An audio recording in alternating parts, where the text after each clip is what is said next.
مركزية وأيضا ثانوية، ولكنها في تماس حقيقي مع ما هو مركزي فيما يخص ظاهرة الاتصال السياسي بشكل عام. في هذا المحور الحديث سيدور بالاتجاه أو تحت بند وظيفة الاتصال، أي وظيفة الاتصال أو وظيفية الاتصال هنا عن البعد الوظيفي لمسألة الاتصال بالنسبة إلى الفاعل السياسي l'acteur politique.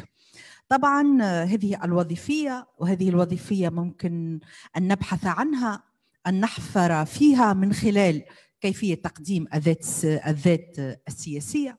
هذا نقطة ثانية هو التأثير، لأنه في نهاية الأمر يرمي الفعل السياسي من خلال محاولة استثمار وتوظيف مختلف أدوات وتقنيات الخطاب التواصل، مختلف تقنيات الاتصال السياسي إلى التأثير. التأثير هو الهدف الأساسي، وهو التأثير في الناخبين.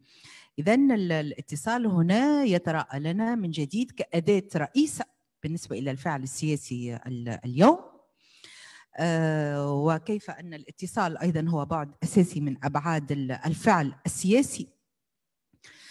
الاتصال أيضا هو، أو كيف تتم عملية الاتصال، هي تسهم في صنع نجاح المترشح للانتخابات بشكل عام. كما نعرف أنه بالنسبة عندما نتحدث عن الاتصال السياسي أول ما يتبادر إلى الذهن هو أهمية الخطاب السياسي. الخطاب هو أداة الاتصال الفعالة والناجحة تاريخياً، وهنا نستحضر كيف استوعب الخطاب السياسي مشاريع بناء دول الاستقلالات. وهنا يقفز إلى أمامنا مباشرة الأنموذج البورقيبي ورهان بورقيبة على الخطاب السياسي كأداة من أداة التواصل الجماهيري الشعبي. بورقيبة عبر عن مشروع جديد، قام بمشروع التغيير الاجتماعي بشكل عام، وقام بتسويق قيم مشروع الدولة الوطنية من خلال الخطاب السياسي وما أدراك بالخطاب السياسي. إذن كان الخطاب السياسي هو الأداة الرئيسة والمباشرتية في التعاطي مع الشعب، هو الأسلوب المهيمن في تقنيات التواصل مع الشعب، بما أننا نتحدث هنا عن سياق سياسي يحضر الشعب كبديل أو أكثر أهمية من مفهوم الجمهور. إذن اليوم بدأ الحديث يخرج بعض الشيء عن هيمنة وأحادية الالتجاء والتعويل على الخطاب السياسي اليوم في الوقت الراهن، حيث الإعلام العمومي، الإعلام الخاص، وخاصة وسائل التواصل الاجتماعي أصبحت أدوات الاتصال والتواصل متعددة مختلفة، حيث يوزع الفعل السياسي رسائله ويقوم بعملية التأثير من خلال عدة أشكال صحفية، سواء كان اللقاءات، الخبر، الريبورتاج وما إلى ذلك. يحضر في الإعلام العمومي، في الإعلام الخاص، يستثمر الفيسبوك، يستثمر بقية وسائل التواصل الاجتماعي، كل ما يؤدي إلى التأثير على الناخب.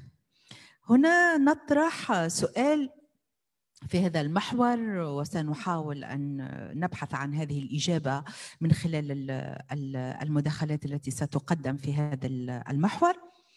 كيف يمارس الفاعلون السياسيون الاتصال اليوم؟ هل هم يجيدون ضبط شكل الحضور، هدف الحضور، توقيت الحضور؟ لأن كل هذه المعطيات هي التي تحدد النجاح في عملية التأثير، أو لنقل تحدد مدى التأثير الاتصال السياسي الذي يمارسه الفاعل السياسي في حملته الانتخابية. في المداخلة الأولى سنمكث بعض الشيء عند الخطاب السياسي، هذا الشكل المهم التقليدي الحديث الذي لا تخفت أهميته ومركزيته في عملية الاتصال السياسي. إذن السيدة أو لنقل الأستاذة الدكتورة سميرة باليزيد، أستاذة في جامعة مونكتون بكندا. ستحدثنا أو ستثير مسألة الريتوريقا الاستراتيجية في الخطاب السياسي، وذلك من خلال دراسة الحملات الانتخابية في الكيبيك وكندا بشكل عام. وهنا سنتوقف عند قراءة للخطاب، للإجراءات اللغوية، للمضامين وما إلى ذلك. نفسح المجال للأستاذة الدكتورة سميرة باليزيد، فلتتفضل. شكرا جزيلا دكتورة أمل موسى. السلام عليكم زميلاتي وزملائي. Avant de commencer, permettez-moi de remercier les organisateurs et les organisatrices du colloque qui nous ont offert cette plateforme pour échanger et discuter malgré cette étrange période où nos vies ont changé et nous avons dû nous isoler les uns des autres. Ma communication fait partie d'un projet global qui porte sur l'analyse du discours et l'altérité du Canada aux francophones. Au fin de cette présentation, j'adopterai une perspective comparative de deux campagnes électorales, celle de Justin Trudeau, le Premier ministre du Canada, et celle de François Legault, le Premier ministre du Québec. J'essaierai de démontrer d'une certaine manière comment une combinaison des stratégies discursives et des jeux de l'image peuvent contribuer au succès ou non d'un électeur. Je ne m'attarderai pas aux définitions des concepts qui ont été largement expliqués, analysés hier et ce matin dans le cadre de ce colloque, mais je souligne que mon propos s'inscrit dans le cadre théorique de l'analyse du discours tel que développé par l'école française. Donc, je mobiliserai quelques concepts qui font partie de ce champ et qui ont été développés entre autres par Charudo, Amossi, Mengenou et aussi par Dakhlia. Je partirai donc du contexte politique canadien et québécois pour ensuite exposer et questionner les stratégies utilisées par M. Trudeau et M. Legault dans leurs campagnes électorales, avec des exemples à l'appui. Comme vous le savez, au Canada, à côté du gouvernement fédéral, il existe 10 provinces et 3 territoires. Chaque province a son propre gouvernement, son propre parlement et son propre premier ministre. Les élections à ces deux niveaux se font indépendamment les unes des autres. Les élections au Canada et au Québec des années 2015 et 2018 successivement pourraient être considérées comme des élections pivots dans le sens où, au niveau fédéral, M. Justin Trudeau va redonner le pouvoir au Parti libéral du Canada après une décennie d'un gouvernement conservateur. Dans le cas du Québec, M. François Legault, un ancien ministre du gouvernement péquiste, va mettre sur la carte une nouvelle formation politique, la Coalition Avenir Québec, communément appelée la CAQ, et qu'il avait fondée en 2011. La CAQ a remplacé les deux vieux partis, à savoir le Parti québécois et le Parti libéral du Québec, qui se succédaient à la tête du Québec depuis 50 ans. Non seulement les deux élections fédérales et provinciales devaient illustrer le début d'une nouvelle ère puisqu'au fédéral, on passe de la droite au centre-gauche et au Québec, on passe du centre-gauche à la droite, mais ces deux élections ont eu lieu à des moments charnières où des débats de société très importants occupaient la sphère publique.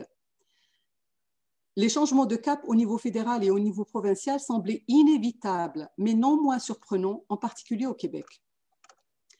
Si les promesses électorales étaient séduisantes et pouvaient attirer une certaine adhésion, il est pertinent de se poser les questions suivantes.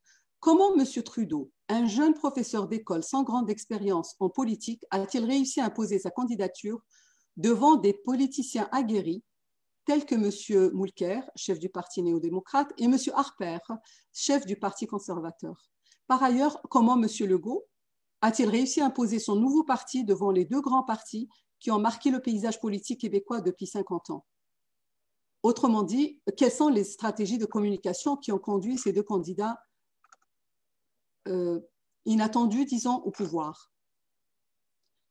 Bien que tous les deux candidats aient annoncé des changements importants par rapport à leurs prédécesseurs, qu'ils aient insisté sur une vision positive, fondée sur l'espoir et l'audace, on ne peut que constater la divergence dans leurs choix idéologiques. M. Trudeau a opté pour une politique progressiste, soucieuse de l'environnement et, je cite, une vision rassembleuse qui rejette, je cite encore, je le cite, la politique de la peur, tandis que M. Legault a choisi de se positionner plus à droite, de redresser l'économie et de réduire le seuil de l'immigration, là je cite, de mieux les intégrer, donc en parlant des immigrés, au marché du travail, à la majorité francophone et au partage de nos valeurs communes. Ces positions différentes sur les questions sociales et économiques vont se refléter tout d'abord dans le choix des slogans.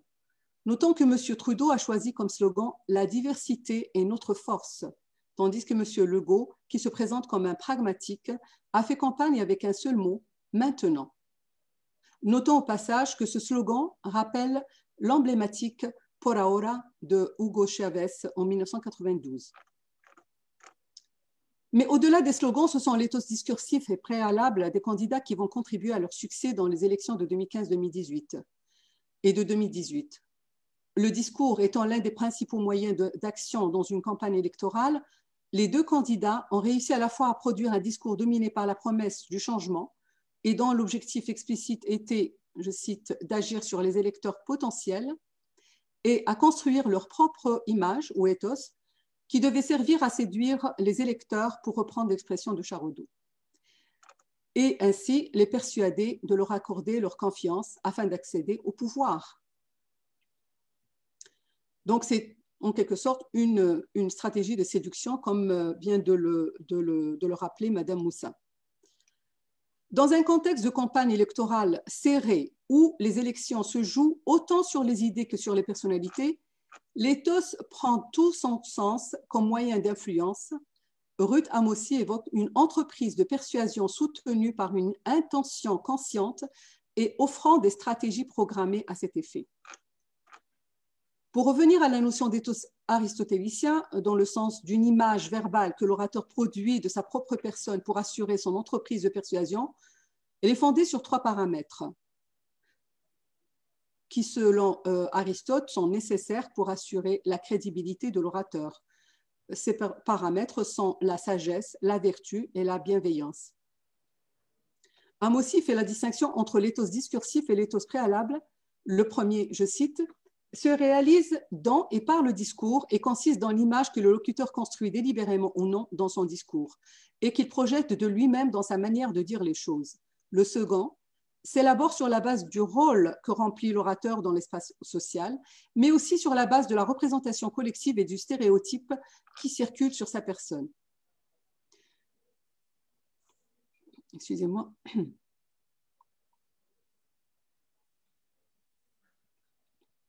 Dans ce cas, les marques éthotiques peuvent intégrer des éléments extraverbaux comme l'habillement, le look, la fréquence des apparitions dans les médias, les activités sportives ou des éléments de la vie privée. L'éthos préalable est justifié dans le cas des personnes qui occupent la scène médiatique, comme les 2 politiciens qui nous concernent, car bien souvent, les destinataires disposent d'une représentation du locuteur antérieure à sa prise de parole. Concrètement, je cite, « c'est la réputation personnelle du sujet parlant qui oriente a priori la façon dont il sera perçu ». Ahmossi souligne que l'éthos discursif se construit sur l'éthos préalable. L'image positive de soi qui repose sur la sagesse, la vertu et la bienveillance, mais aussi sur d'autres valeurs chères aux Canadiens et Québécois, va s'avérer nécessaire pour assurer dans les 2 cas qui nous concernent l'obtention des voix des électeurs. Bien avant de se lancer dans les campagnes électorales, l'un et l'autre candidat devenus depuis Premier ministre du Canada et Premier ministre du Québec devaient construire un ethos qui reflète les valeurs de leurs électeurs respectifs. Ils devaient également tenir des discours cohérents avec cet ethos et qui tiennent compte des attentes des votants. Concernant M. Trudeau, il était présenté comme un jeune politicien sans expérience par les médias, qui ont souvent mis le projecteur sur son look ou sur son origine familiale. Mais il a compris très vite l'importance de l'éthos préalable qui lui permettrait de gagner les élections malgré des adversaires puissants avec des programmes qui ont fait leurs preuves. Il s'est imposé dans l'espace public comme un jeune Canadien ordinaire qui gagne sa vie en travaillant malgré la fortune de sa famille. Et comme la majorité des Canadiens de la classe moyenne qu'il s'est engagé à défendre, il a fait savoir, par exemple, qu'il paie une hypothèque sur sa maison. En outre, il s'est présenté comme un sportif qui aime le plein air et le yoga. En somme, le modèle type du jeune Canadien qui mène une vie saine de monsieur tout le monde. Les photos de lui sur un ring de boxe dévoile son caractère combatif, un atout de taille pour un politicien et qui lui vaudra le respect de ses adversaires sur l'arène politique. De nombreux commentateurs remarquent ses qualités d'orateur, son aplomb et sa prestance. Les articles publiés par les médias et les entrevues sur les plateaux de télévision pendant la campagne électorale projettent l'image d'un jeune père de famille amoureux de sa femme et qui n'hésite pas à le montrer, comme en témoignent les photos publiées dans Vogue Magazine de 2015. Cette médiatisation de la vie privée du leader politique ou pipolisation consentie, selon la terminologie de Dakhlia, semble participer à la promotion de l'image du candidat Trudeau auprès des électeurs qui apprécient cette nouvelle image jeune et optimiste du Canada dans laquelle ils veulent se reconnaître. Le dévoilement stratégique de la vie privée offre aux électeurs une image aussi familière que valorisante de l'homme qui se cache derrière la fonction présente et à venir. De plus, Trudeau a consolidé son ethos préalable de leader empathique, ouvert à la diversité et au vivre ensemble par sa participation médiatisée aux fêtes religieuses, le port des costumes traditionnels de différentes cultures et par son engagement humanitaire qu'il rappelle à toutes les occasions et surtout les plateaux de télévision. Dès qu'il décide de se présenter en politique, Justin Trudeau utilise l'éthos discursif pour marquer une rupture avec l'éthos préalable du fils de l'autre. Il prend ouvertement ses distances par rapport à son illustre père. Pour répondre à ses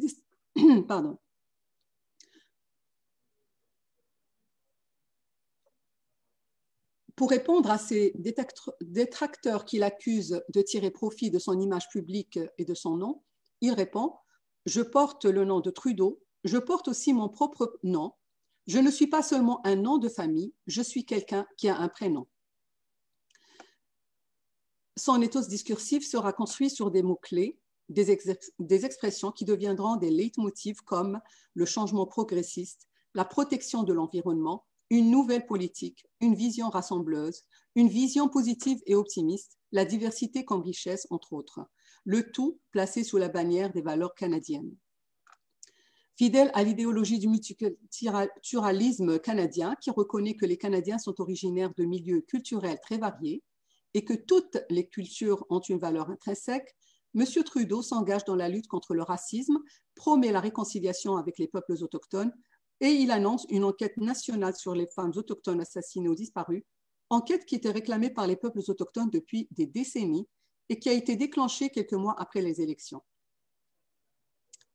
En plus de la question autochtone, M. Trudeau promet durant sa campagne électorale d'accueillir 25 000 réfugiés syriens durant la première année de son mandat. Cette promesse électorale a été respectée avec une légère révision du calendrier.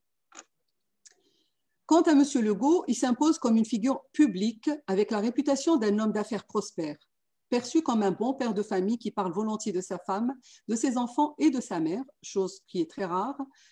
Il se présente comme le modèle du citoyen ordinaire, issu d'une famille modeste et qui a grimpé les échelons grâce à son travail et à sa détermination. Afin de dissiper tout malentendu, il déclare d'emblée « Je n'ai pas hérité ça de mon père, j'ai travaillé fort et j'en ai mis des heures ». Dès le début de la campagne électorale, il se présente comme un politicien expérimenté qui a occupé plusieurs fonctions de ministre sous les gouvernements péquistes. Il est aussi l'homme du renouveau, puisqu'il a quitté le Parti québécois pour fonder une nouvelle formation qui prend ses distances par rapport au débat fédéralisme-souveraineté associé aux deux vieux partis québécois.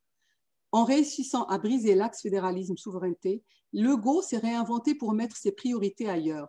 Son cheminement personnel d'ardent souverainiste à nationaliste pour qui l'indépendance du Québec n'est plus une priorité, consolide son ethos de politicien pragmatique. Cette stratégie politique qui sera mise de l'avant dans son discours de campagne lui permet d'attirer autant les souverainistes que les fédéralistes dans son nouveau parti qui se proclame du nationalisme.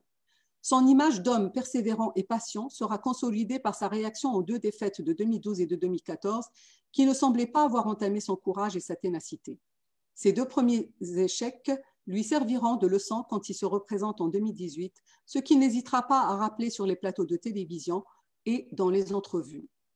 Il aura un programme mieux ficelé et qui, selon lui, répond mieux aux attentes des Québécois qu'il défend à la fois contre les anciens partis québécois qui, selon lui, n'auraient pas su protéger la langue et la culture québécoise, contre le Canada anglais et surtout les immigrants.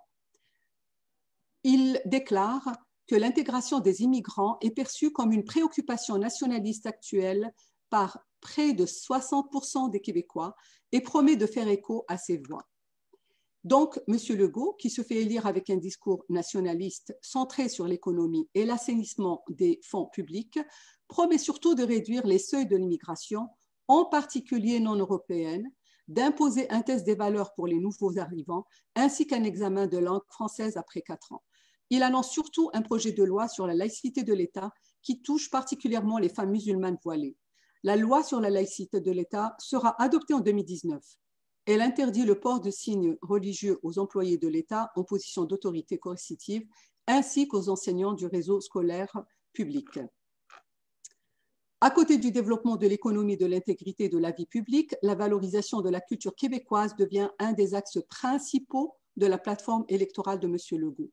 Cette position l'inscrit dans le modèle de l'interculturalisme québécois qui tolère et encourage la diversité, mais seulement dans un cadre qui garantit la suprématie incontestée du français comme langue et culture du Québec. Il devient ainsi, autant pour les souverainistes que pour les fédéralistes qui ont accepté de s'associer à lui, celui qui va mettre fin à la controverse entourant la Charte des valeurs québécoises proposée par le Parti québécois et à la question de la laïcité que le Parti libéral n'aurait pas su gérer. Il se présente ainsi comme le porte-parole des Québécois, celui qui veille à leurs intérêts et à leurs valeurs, autrement dit, l'homme de la situation. En conclusion, les deux candidats ont réussi à construire chacun un ethos discursif sur un ethos préalable pour assurer leur crédibilité et convaincre leurs électeurs de leur donner leur voix et se hisser au pouvoir. Tous les deux vont être propulsés au sommet des sondages et des intentions de vote. À la surprise générale, Justin Trudeau, un jeune politicien qui a su exploiter. Il est 6 heures du matin, donc vous comprenez que c'est pas le moment de donner une conférence, une présentation. Qui a su exploiter le pipolisme ambiant, a donné à son parti une victoire retentissante. Il a été élu avec un gouvernement majoritaire en obtenant 184 sièges sur 338, une victoire qui a été saluée par les médias comme le début d'une décennie Trudeau 2.0, en référence à son père, l'ancien Premier ministre. Parallèlement, M. Legault, un vieux routier de la politique qui a su surfer sur le populisme et profiter d'une crise sociétale et de la désuétude du clivage fédéralisme-souverainisme au Québec, a vu sa popularité grandir pour atteindre 74% chez les francophones. Ces victoires retentissantes de deux candidats qui n'étaient pas nécessairement les favoris de la course démontrent surtout le flou entre le discours politique et le discours populiste, tous les deux servant à séduire des électeurs, mais aussi la frontière insaisissable entre les stratégies du populisme et celles du pipolisme. Merci pour votre attention.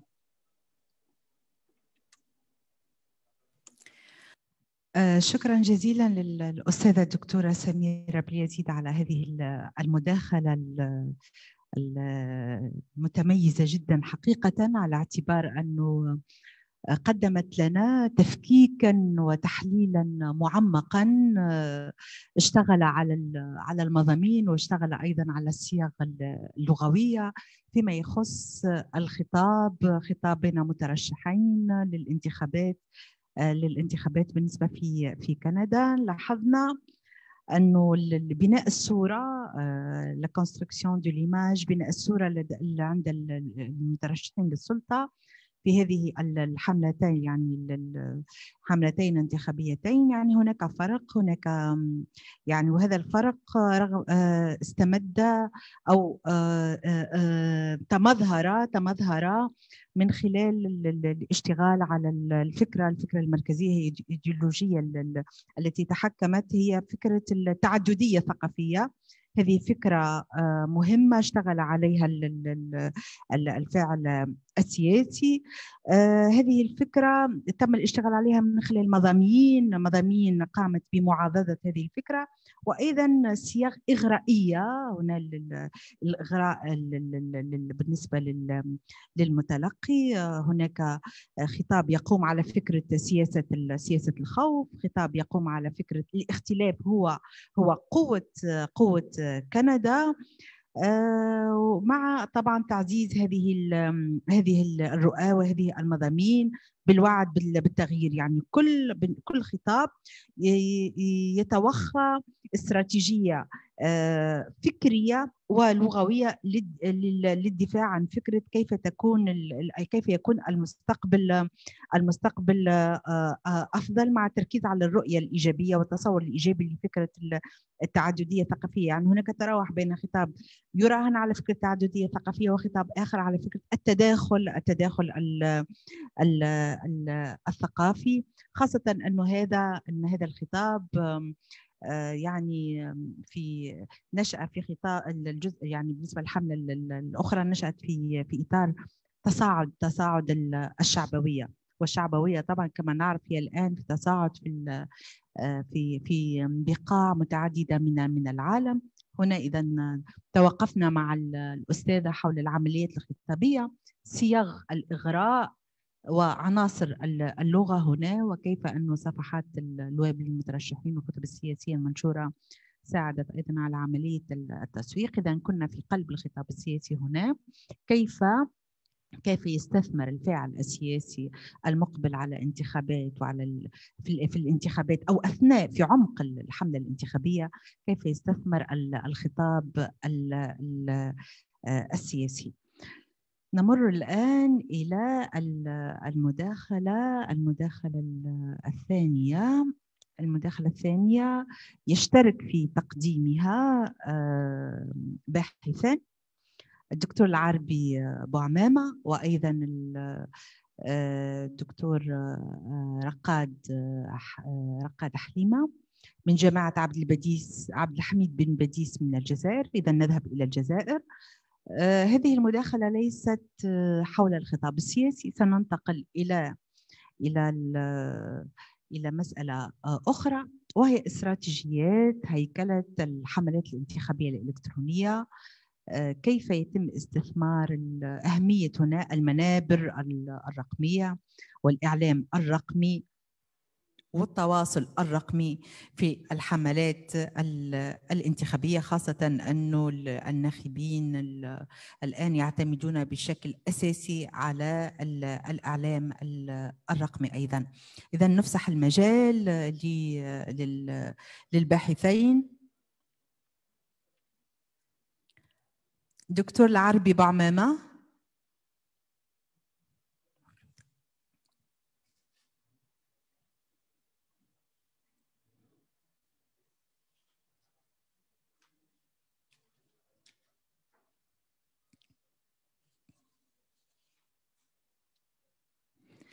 ننتظر قليلا.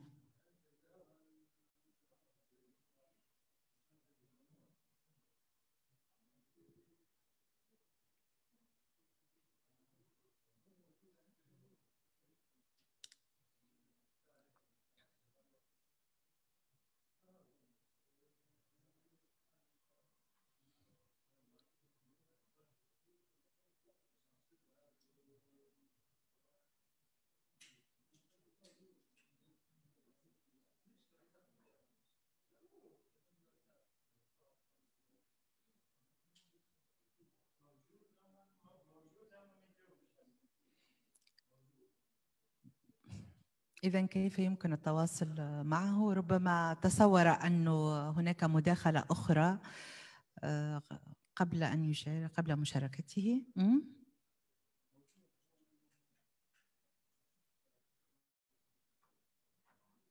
طبعا لا ننسى بأن مداخلته كانت هي في آخر المداخلات، إذن ربما تصور أن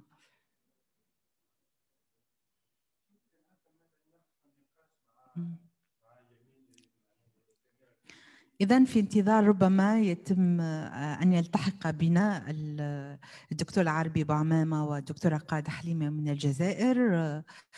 نفتح باب النقاش مع الدكتورة سميرة باليزيد. من لديه أسئلة حول مداخلة الأستاذة باليزيد؟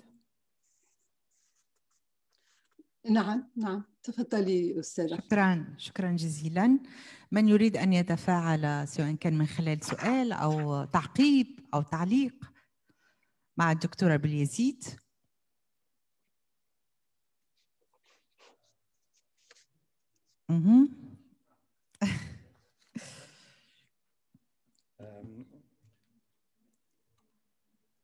شكرا للزميلة. Merci infiniment, chers collègues Samira Beliazid, pour votre intervention. Moi, j'aimerais poser la question, est-ce que, comment dire, donc la vie privée des candidats politiques, c'est-à-dire ce que vous appelez comme pipolisation, c'est le concept de Jamil Dakhliya. Est-ce que c'est un bien pour la démocratie ou bien est-ce une dégradation ou un nivellement de la démocratie? Voilà. شكرا أيضا لسؤال ربما يكون فرصة للإجابة على سؤالين معا. بالنسبة إلى الآن نتحدث على مستوى عالمي، وأيضا أثرت أستاذة في مداخلتك مسألة الشعبوية. أريد أن أتساءل، هل أنه هناك من يعتمد في خطاب الشعبوية أو في تسويق الأفكار الشعبوية والطرح الشعبوي على الخطاب؟ ونجد هذا في العالم العربي، يعني يتم الاستثمار وتوظيف الخطاب من أجل أفكار شعبوية من هذه واستثمار هذه الروح الخطابية. هل يمكن، سؤالي، هل يمكن من خلال طبعا اختصاصك واشتغالك على مسألة الخطاب السياسي خاصة والاطلاع على العالم الغربي، إلى أي مدى يمكن أن يسهم الخطاب السياسي كأداة اتصال وتواصل تقليدية وحديثة مهمة في مقاومة الشعبوية التي بدأت تتصاعد اليوم؟ يعني خطاب يمجد الشعبوية، هل يمكن نفس هذه الأداة أن تساعدنا اليوم على مقاومة الأفكار الشعبوية، وأن يكون الخطاب نفسه هو أداة ضد الشعبوية؟ وشكرا. شكرا على السؤال أستاذة موسى. Est-ce que vous permettez que je réponde en français? Parce que الحقيقة ما تكون أسهل عندي. Est-ce que c'est possible? Est-ce que je peux répondre en français? Bien sûr, madame. D'accord, merci beaucoup. Donc, si j'ai bien compris, bon, donc la première question concerne à mon avis, c'est-à-dire l'exposition, la médiatisation de la vie privée des candidats contribue à la dégradation de la démocratie. Évidemment, je ne pourrais pas répondre par oui ou par non. Par contre, je pourrais dire qu'il faut d'abord voir qu'est-ce que ça veut dire la démocratie. Il faut redéfinir la démocratie. On a vu comment est-ce que ce concept a été galvaudé un petit peu partout, comment est-ce qu'il a été malmené, on va dire, même dans les pays les plus démocratiques ou ceux qui se targuent d'être les modèles de démocratie. Donc, la médiatisation de la vie privée ou la pipolisation, d'une certaine manière, elle rapproche les candidats, c'est-à-dire les acteurs politiques du peuple, mais en même temps, à mon avis, c'est-à-dire, je pourrais considérer ça comme de la manipulation. Et là, on pourrait discuter de la manipulation. Qu'est-ce que c'est que la manipulation? Les collègues en ont parlé hier, ils l'ont bien explicité. Parce que d'une certaine manière, le discours politique contemporain tel qu'on le voit, l'image politique telle qu'on la voit actuellement, elle va changer. C'est-à-dire, elle change et donc elle va changer aussi, ce changement va avoir un impact sur le concept de démocratie aussi. Donc, c'est quelque chose qui va évoluer. Et donc, est-ce que ça va dégrader la démocratie ou pas? Ça, c'est quelque chose à laquelle on est en train d'assister, mais on ne peut pas encore donner une réponse claire sur le devenir de la démocratie en lien avec la pipolisation. De toutes les façons, selon moi, comme je l'ai dit à la fin, et d'ailleurs le débat peut se faire à ce propos-là, c'est que la pipolisation et le populisme, entre les deux, il n'y a pas une frontière vraiment claire.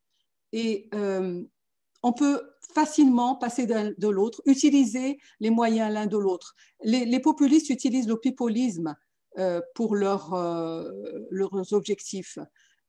Mais en même temps, des politiciens qui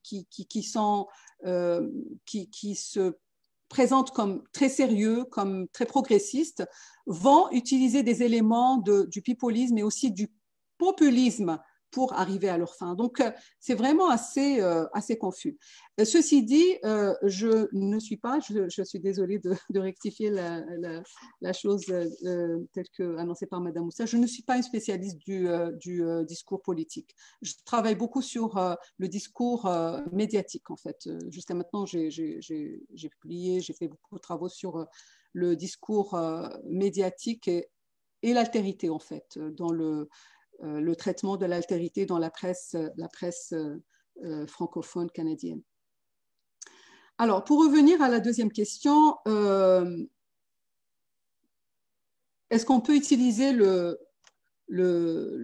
c'est-à-dire le discours politique comme un outil contre le populisme? Est-ce que c'est bien ça la question? Est-ce que je me trompe? Est-ce qu'on peut l'utiliser contre le populisme ambiant, contre le populisme qui est en train de s'installer? À mon avis, oui. C'est-à-dire, d'après ce que je constate, par exemple, au Canada, dans les différentes provinces, on peut le faire. Mais le problème, c'est qu'il y a une sorte comment dire, des facteurs externes qui sont en train de rentrer en jeu et qui, dans certains cas, je ne dis pas que c'est le cas partout et tout le temps, ils vont contrecarrer le discours politique traditionnel, disons, le discours politique qui répond à certains éléments éthiques, parce que ici, dans ce cas-là, il est question d'éthique. Et la question d'éthique a été aussi travaillée par analysée dans l'analyse du discours, et on voit que bon, il y a encore là un problème. Donc je dirais que c'est plus un problème d'éthique, et donc il faut questionner l'éthique des politiciens avant de questionner l'outillage, si vous voulez, de leur discours politique. Je ne sais pas si j'ai répondu à vos questions. Oui, merci beaucoup, Madame le professeur Bilyazid. إذن نكتفي بهذه المداخلة باعتبار أن بقية المتدخلين غير متوفرين. نعم، لأسباب تقنية على ما يبدو. إذا ننهي هذه الجلسة الصباحية مع مداخلة الدكتورة بليزيد. شكرا لها على كل ما قدمته وعلى أيضا تفاعلها مع هذه الأسئلة، وشكرا لكم أيضا على متابعة هذه الجلسة الصباحية. ألف شكر. شكرا جزيلا. مع السلامة. Pour les autres interventions, je pense qu'on va reprendre vers 14 heures. Donc, d'ici 1h30 en fait. Donc là, c'est 12h37. Donc on va reprendre vers 14 heures. Merci à vous.